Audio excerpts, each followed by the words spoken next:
E nós precisamos ter um mediador extraordinário. Nós precisamos ter um mediador entre nós e Deus, porque nós não somos nada. Nós tentamos chegar até Deus por conta própria, mas não é possível. Toda a nossa beleza exterior, toda a nossa intelectualidade, toda a nossa astúcia não leva a Deus, não alcança a justiça de Deus. Então nós precisamos do mediador, e isto que nos foi dado é pela misericórdia do Senhor. O Senhor teve misericórdia de cada um de nós. Concluindo, o capítulo 4, então, deixa eu abrir para lá.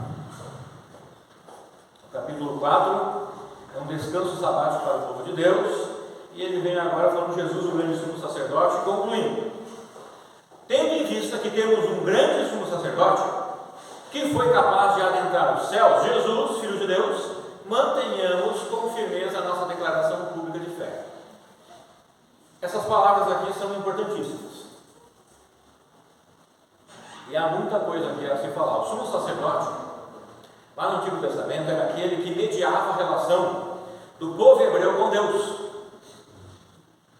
Ele era o autorizado e o único autorizado e consagrado para fazer tal mediação.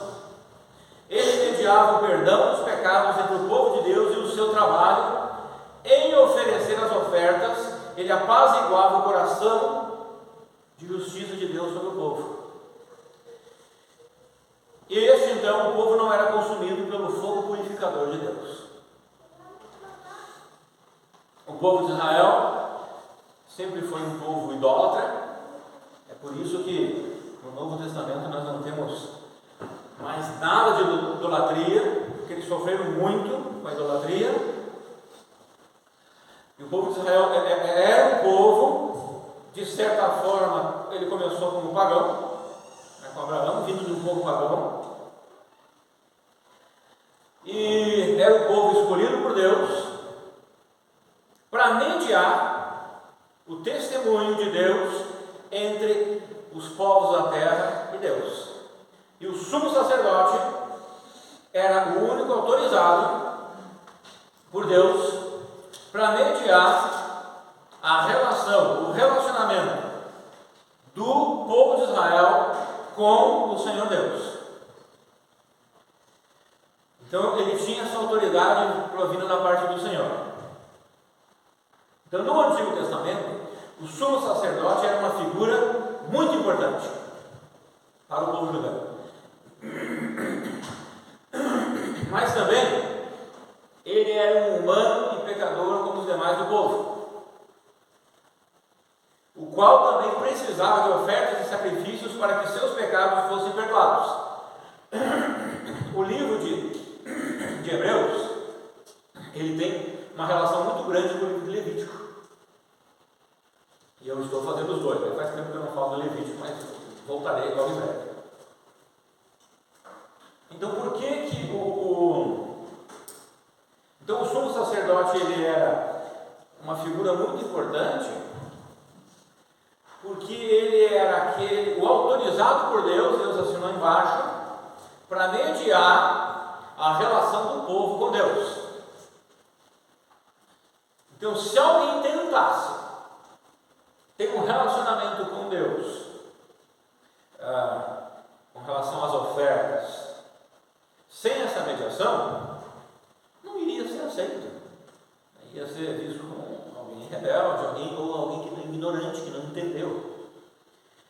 E é muito importante nós entendermos isso, porque isso é uma figura do que aconteceu com Jesus Cristo. Não tem como chegar a Deus sem Jesus Cristo. Ele é o único mediador. Mesmo depois de eu ter ter sido tornado filho de Deus, eu não me torno filho de Deus, eu sou tornado filho de Deus. Ainda assim, eu preciso de Jesus Cristo para me achegar ao trono da graça, que é o trono de Deus, e nós vamos ver isso hoje. Não há outra maneira, é somente por Jesus Cristo. Então, como um sumo sacerdote humano, ele era também perfeito, mas Jesus Cristo não é. Aquele sumo sacerdote humano não conseguia atender a todas as expectativas do povo e nem conseguia suprir todos os consolos necessários dos judeus. Ele não conseguia fazer isso. Eu não lembro a população de Israel, mas ele não conseguia. Era impossível.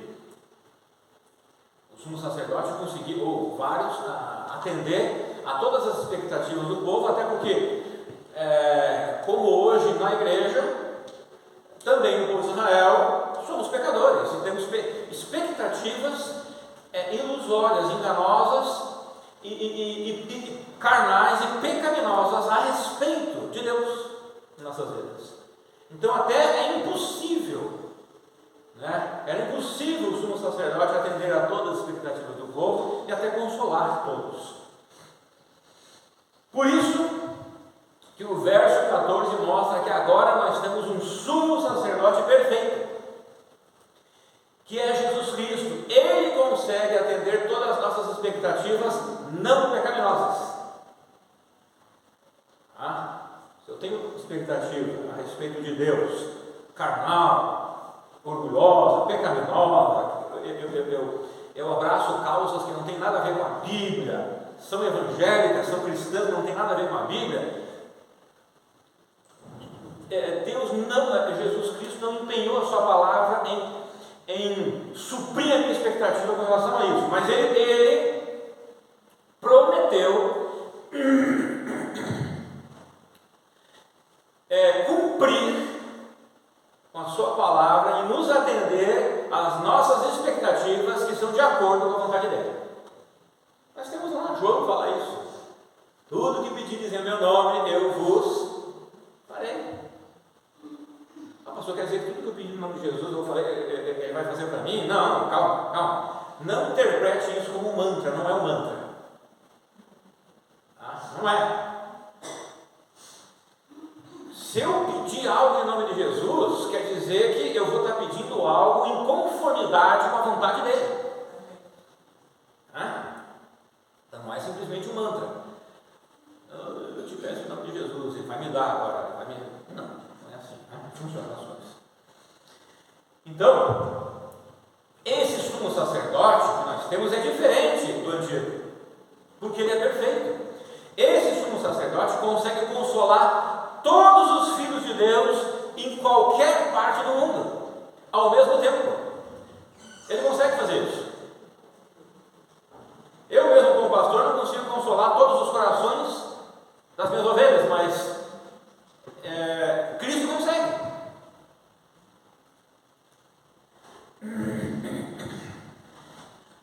Porque ele é divino. Sumo é uma palavra, é um adjetivo que significa extraordinário. É o ápice, o mais importante, o mais alto. Isso quer dizer que Jesus é o sacerdote, ou melhor, aquele que media entre nós e Deus, maior do que os demais sumos sacerdotes que já existiram nesse mundo, porque ele é divino, ele é o verdadeiro sumo sacerdote perfeito, divino. Então o sumo sacerdote do Antigo Testamento, ele era sumo porque ele era maior que os outros, os demais, pessoas do povo. Jesus Cristo, ele é sumo porque ele é divino e é maior do que todos os sumos sacerdotes que já existiram nessa face da terra. Ele é divino, ele é perfeito. Ele, Jesus Cristo, diferentemente dos outros sacerdotes humanos, foi o único capaz de adentrar os céus por si só, porque ele não tinha pecado. Na verdade, com a vida dele de pureza, ele tira o pecado do homem. Sendo assim, nós temos um mediador, que é Deus. Jesus é um sacerdote maior do que Moisés e maior do que Arão.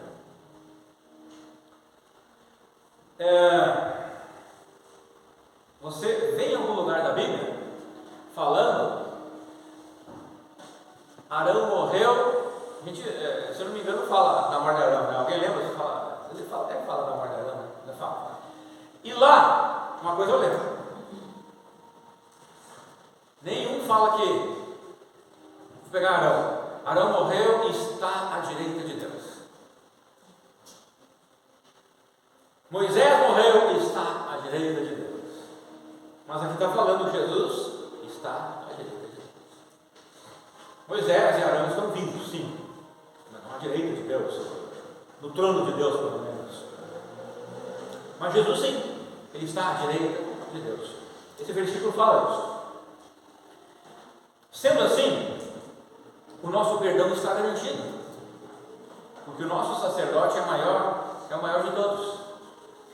Ele é perfeito e infalível, e por esse motivo devemos nos manter firmes na fé que colocamos nele um dia.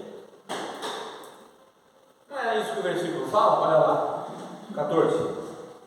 Portanto, visto que nós temos um grande sumo sacerdote, interessante que na NVI fala grande sumo sacerdote.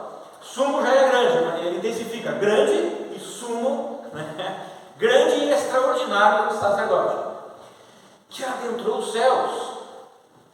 Quem é esse? Ele fala aqui, ele dá a resposta: Jesus, que é o Filho de Deus, ou seja, Jesus que é Deus, é divino. É para aqueles que dizem que Jesus não é divino, é outro. Tem milhares de versículos que falam que ele é esse. Ele está falando Jesus, o Filho de Deus, ele é divino. E daí ele diz assim, ó, ele não fala aqui no versículo, mas é como ele diz assim: então por isso, por esse motivo, se apeguem com toda a firmeza à fé que vocês professam. Se apeguem nessa fé que vocês professam.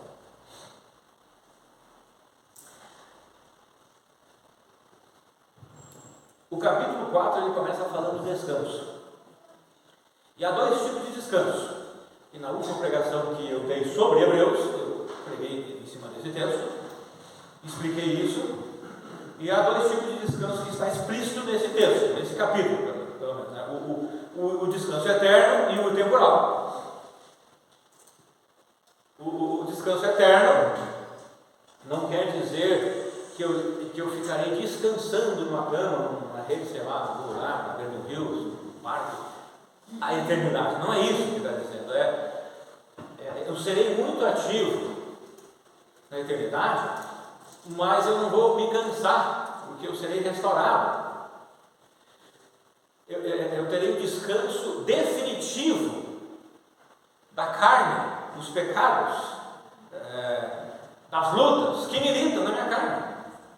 Esse descanso é maravilhoso, porque hoje nós lutamos. Quem não luta aqui ainda? Se você que está aqui disser que não luta, eu vou ter certeza em lhe chamar de anjo.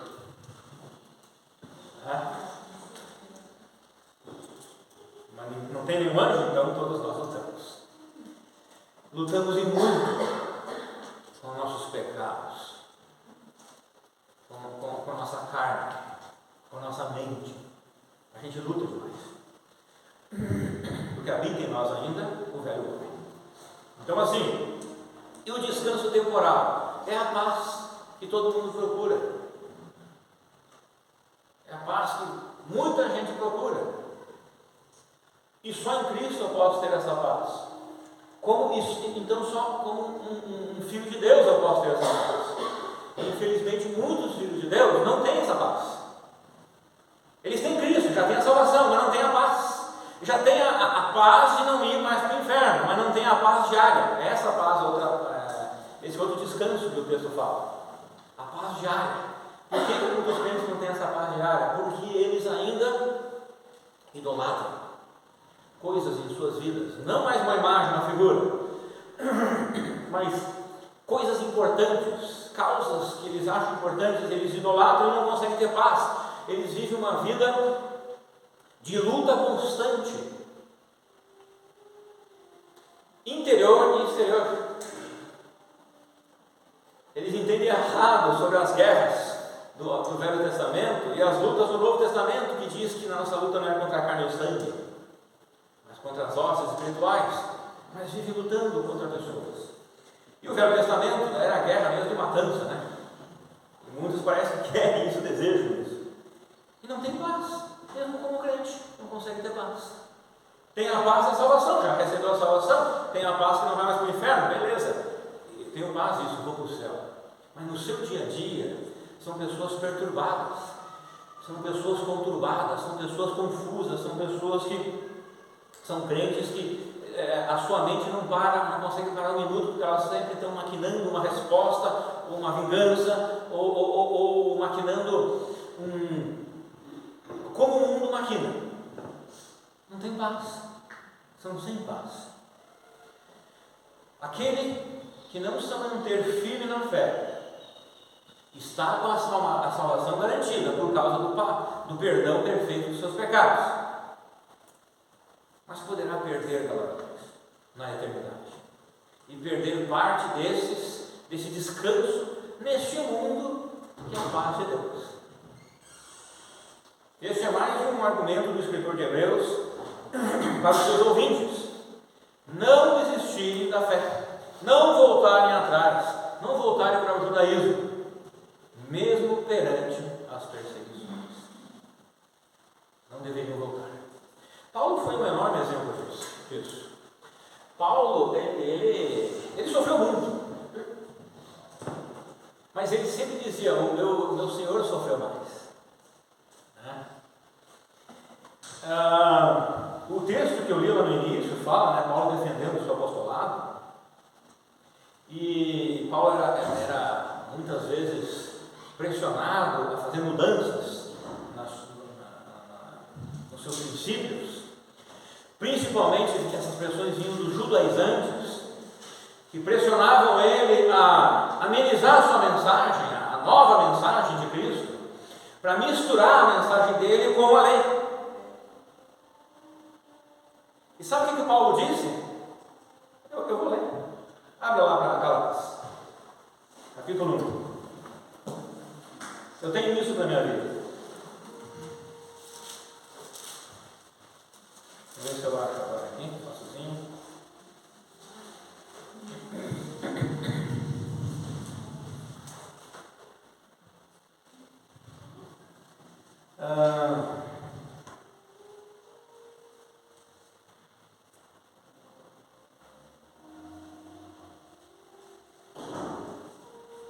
Aqui, versículo 10, 1:10. O livro de Gálatas é um livro que Paulo ele escreve para judaizantes mesmo, que estavam forçando ele a amenizar a mensagem do Evangelho e mesclar a mensagem do Evangelho com a lei. E daí esses judaizantes que tinham colocado a fé em Cristo, eles estavam voltando para o judaísmo, e Paulo escreve o livro de Gálatas falando sobre a graça e a lei. E nós devemos viver debaixo da graça de Deus, não da lei. Infelizmente, muitas vezes há grupos, igrejas, pastores que querem fazer a igreja, as ovelhas viver debaixo de uma lei, nem da lei do Velho Testamento, uma lei que nem existe na Bíblia. E Paulo ele diz assim, no versículo 10: acaso busco eu agora a aprovação dos homens ou a de Deus? Ou estou tentando agradar a homens? Se eu ainda estivesse procurando agradar a homens, não seria servo de Cristo. Isso é forte que Paulo fala. Paulo poderia ser expulso de todos os lugares, ficar sozinho na vida. Mas eu penso que Paulo não estava fazendo um jogo aqui, tudo ou nada. Não, ele estava dizendo: olha, se for assim para eu ficar sozinho, mas continuar sendo aprovado por Deus, sendo servo dele, eu prefiro do que agradar aos homens e ficar cedendo às vontades dos homens. Versículo 15 de Hebreus: pois não temos um sumo sacerdote que não seja capaz de compadecer-se das nossas fraquezas. Ou seja, o sumo sacerdote lá do Velho Testamento, ele não tinha capacidade disso. Mas este que nós temos, Jesus, ele tem. Então ele continua o versículo: mas temos um sacerdote supremo, que a nossa semelhança foi tentado de todas as formas, porém sem pecado algum. Esse sumo sacerdote supremo, que é Jesus Cristo, consegue se compadecer de todas as nossas fraquezas. Ele pode se condoer de nossas tragédias. Ele consegue sentir pena, dó e tristeza pelas nossas dores e infelicidades, porque Ele mesmo veio a este mundo e se tornou um de nós, semelhante a nós, como fala o versículo, foi tentado em nós podemos ser tentados. Ele foi tentado em tudo. A diferença dele é que ele nunca pecou diante das tentações e nós pecamos. E quando, irmãos, eu estou falando que ele se condói de nossas tragédias, sente pena de nós, dói tristeza pelas nossas dores e infelicidades, ele está falando daquilo que é real, ele está falando daquilo que é verdadeiro, que é honesto. Ele não está falando da tristeza de Judas, do choro de Judas. Ele não está falando de lágrimas de crocodilo. Vocês conhecem essa expressão, lágrimas de crocodilo? É uma pessoa que chora, mas ela chora, o crocodilo, eu vou explicar do crocodilo, né? O crocodilo ele dilacera, torce, e daí quando ele começa a engolir a presa que ele matou, sai lágrimas, né? Então, lágrimas de crocodilo quer dizer isso, são falsas. Então não é disso que Jesus está falando, ele está falando de coisa verdadeira, de coisa que vem de um amor incondicional. Ele consegue se condoer, é disso. Dessa forma, o outro tipo de tragédia, de tristeza, assim, ele disciplina. Dwight Pentecoste escreveu o seguinte: na verdade, Cristo suportou um peso maior do que qualquer outro ser humano. Satanás exerce apenas a pressão necessária para nos subjugar à sua vontade. Quero explicar aqui, ó. Ele está dizendo que Satanás, ele investe. Satanás ele não pode possuir nenhum crente. Tem o Espírito Santo lá dentro, tá? Ele não pode fazer isso, possuir o corpo, mas ele consegue dominar a mente de um crente. Um crente pode viver de forma demoníaca, ele pode. Isso acontece. Ele pode viver dessa forma. E Satanás, ele tem hostes e hostes de demônios no mundo. E o que Satanás faz? Ele trabalha em nós? Sim, muito. Como? Na sua mente, na minha mente. É dessa forma que Satanás faz. Nas nossas mentes. Ele nos influencia e tenta dominar a nossa mente. Então assim, beleza, então como que eu faço para que Satanás não consiga dominar minha mente e me influenciar a fazer certas coisas? Sendo cheio do Espírito Santo. Ele não vai possuir teu corpo, os demônios não vão possuir teu corpo. Isso não acontece muito nem entre os ímpios. Mas ele não pode, porque o Espírito Santo habita lá. Mas influenciar a minha mente e a sua mente ele pode, ele consegue fazer isso. Isso chama-se, tem aí um nome chamado espíritos obsessores. São demônios obsessores que eles passam meses,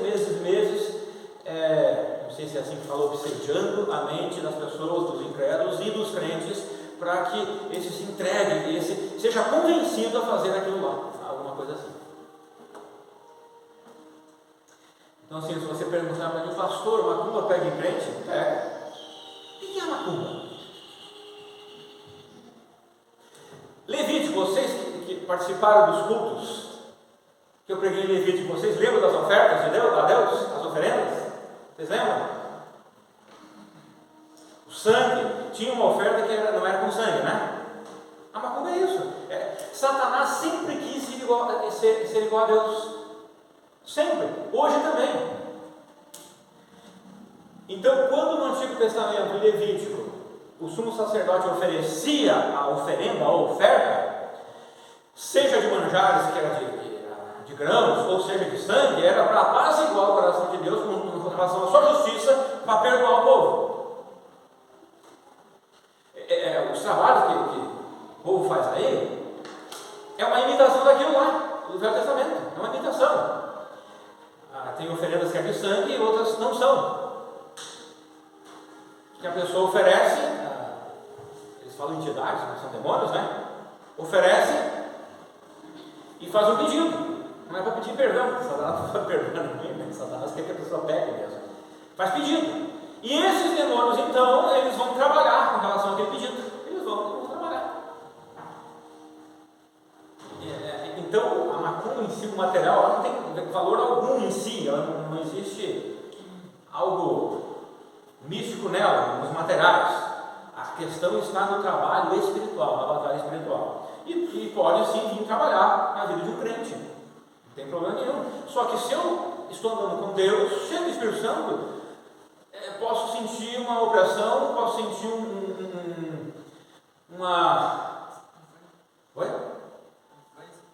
posso sentir a influência, posso sentir isso, mas eu não vou ceder, porque eu estou cheio do Espírito Santo. Agora, se você não está, provavelmente você vai ceder, porque Satanás é esperto demais, né? Mais do que nós. Muito bem, ele continua assim. Então, eu expliquei isso porque ele diz assim: ó, Satanás, ele investe na minha vida e na sua vida poder suficiente para fazer com que eu caia. Então, ele não precisa investir muito poder. Eu caio fácil. Você cai fácil, a gente está longe delas. Quer ver? Olha como ele continua. Ele não precisa jogar o peso total da tentação sobre nós. Por causa da nossa fraqueza, rendemos-nos logo. Desculpa, mas sobre Jesus Cristo, ele teve de lançar o peso total de sua habilidade para tentar, e mesmo assim não conseguiu derrotar. Jesus Cristo recebeu a fúria total de Satanás sobre a sua vida.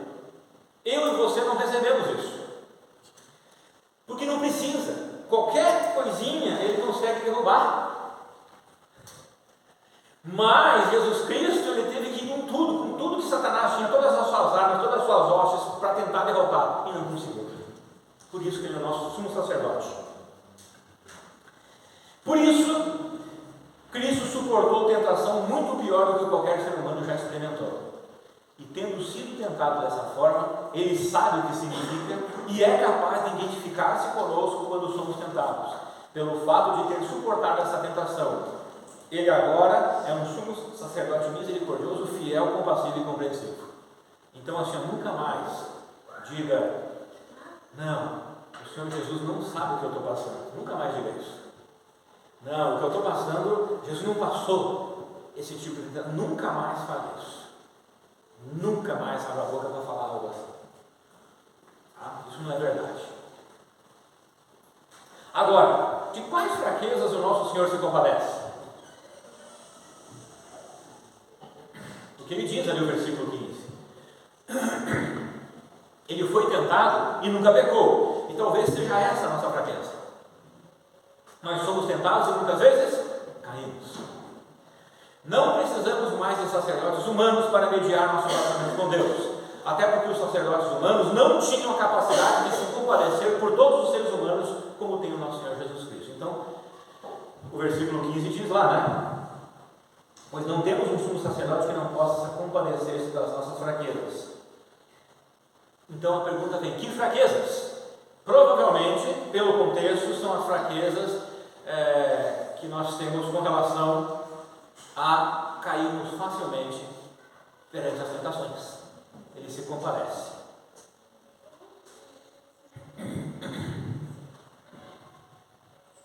Talvez seja por depositarmos nossa fé plenamente no sumo sacerdote Jesus Cristo que Pedro nos chama de sacerdócio real. Lá em 1 Pedro 2,9: porém vós sois geração eleita, sacerdócio real. E assim vai.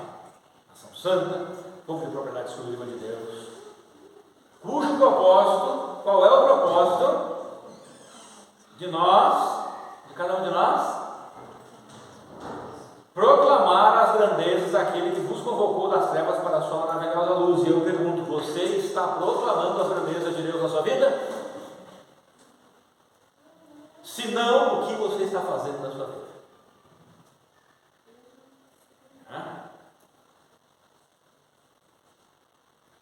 O propósito de Deus para Israel é que Israel fosse uma nação de sacerdotes que se interporiam entre Deus e o resto da humanidade, representando o povo diante de Deus. Ou seja, Israel mediaria a relação da humanidade com Deus. Mas Deus retirou essa bênção de toda a nação, porque quando a nação...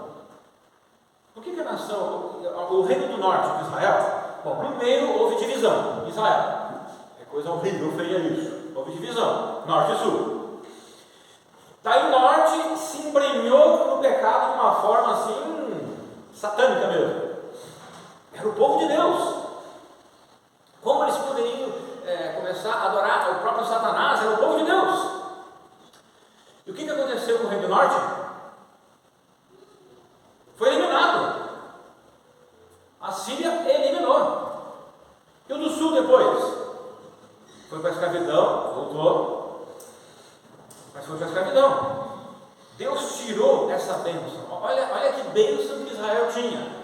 Nós seremos o povo que fará a relação entre a humanidade e Deus. Nós seremos a ponte entre Deus, a humanidade e Deus. Nós daremos o testemunho, nós seremos o exemplo para o mundo de como que é servir a Deus. O mundo deve olhar para nós e é assim que se chega a Deus. Aqueles fora de Israel que querem se chegar até Deus, existiam muitos assim, eles devem ver como nós vivemos.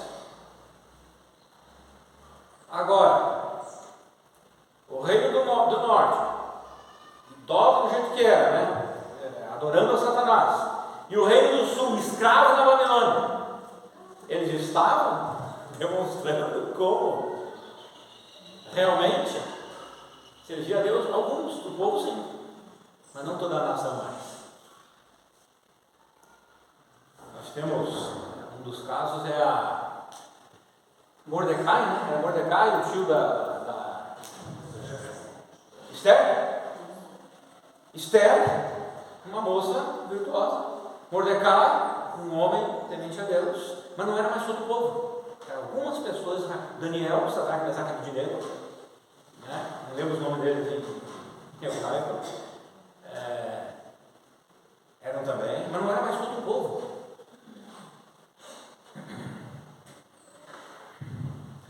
Deus retirou essa bênção de toda a nação por causa da apostasia dos israelitas, e já começou lá com o bezerro de ouro no deserto, e concedeu isso à tribo de Levi praticamente.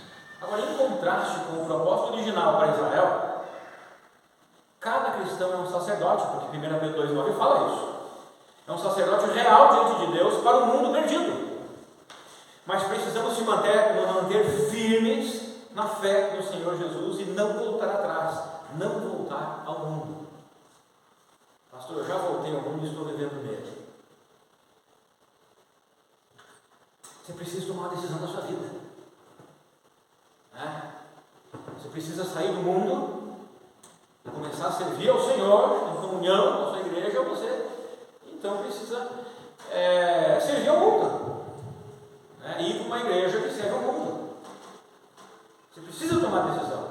Não dá para ficar em cima do mundo, não dá para ficar na corda balançando. Precisa tomar decisão.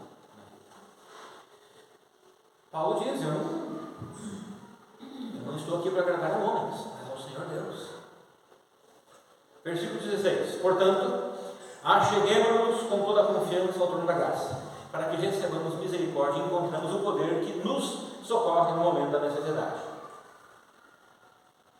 É interessante, o versículo não está dizendo: nos achegamos ao supermercado, que Deus vai dar tudo o que a gente quer. Nos achegamos ao shopping, que Deus vai dar tudo o que a gente quer. Não, ao trono da graça. E quando a gente se chega ao trono da graça, são para duas coisas. Quais são duas coisas? A gente receber duas coisas. Quais são? Graça, misericórdia e graça, ou poder, mesma coisa. Aqui o trono de Deus tem um nome. Qual é o nome do trono de Deus? Graça. No grego, caris, significa favor, o estado de bondade e favor para com alguém, um benefício concedido ao destinatário, dádiva, bênção. Por causa do nosso sumo sacerdote, Jesus Cristo, temos acesso direto ao trono da graça, o trono do favor, o trono de benefício, o trono da bondade do Pai. Podemos nos achegar com ousadia ou com confiança a esse trono em oração, sem medo de sermos consumidos ou ignorados. Esse trono para nós não é mais de juízo, se tornou um trono de bondade no momento que entregamos nossas vidas a Jesus, colocando nossa fé nele. Esse trono de bondade nos oferece duas bênçãos, misericórdia e poder. Quando oramos a Deus, é como se Jesus estivesse pegando na sua mão e te levando até o trono da graça de Deus. E Deus, Ele não te consome, ou a mim. Deus aceita te receber, porque você está sendo levado até Ele por Jesus Cristo. E dessa forma nós podemos receber misericórdia e poder. Alguém disse que misericórdia é Deus não nos dar o que merecemos. Eu acho interessante isso.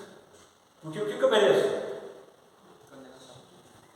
Eu mereço castigo, condenação, chibatada, eu mereço chagas, doenças, eu mereço tudo isso. Ódio, desamor, desafeto, tudo isso eu mereço. Eu sou um pecador. Então eu não recebo tudo isso pela misericórdia de Deus. A graça de Deus é nos dar o que não merecemos: amor, afeto, bondade. E bondade é demonstrar bondade com alguém necessitado. Então, eu e você precisamos reconhecer que somos necessitados e devemos nos achegar ao trono da graça com esse espírito de necessitados. Não adianta você chegar ao trono da graça assim cobrando a Deus. Você tem que chegar. Você não consegue chegar ao trono da graça desse jeito, não tem como. Jesus não vai pegar na sua mão e te levar lá querendo cobrar. Eu sou necessitado, eu preciso. Eu sou pecador, eu peco. Então não haja como Satanás, que presumiu que era perfeito, infelizmente Satanás presumiu que ele era perfeito. Isaías fala isso, Ezequiel, se não me engano. Muito bem.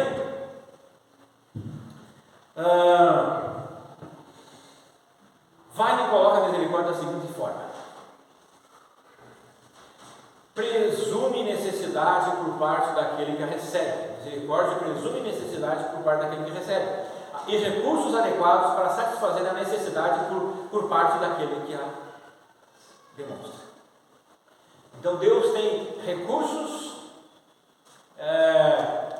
abundantes para satisfazer as nossas necessidades como pecadores.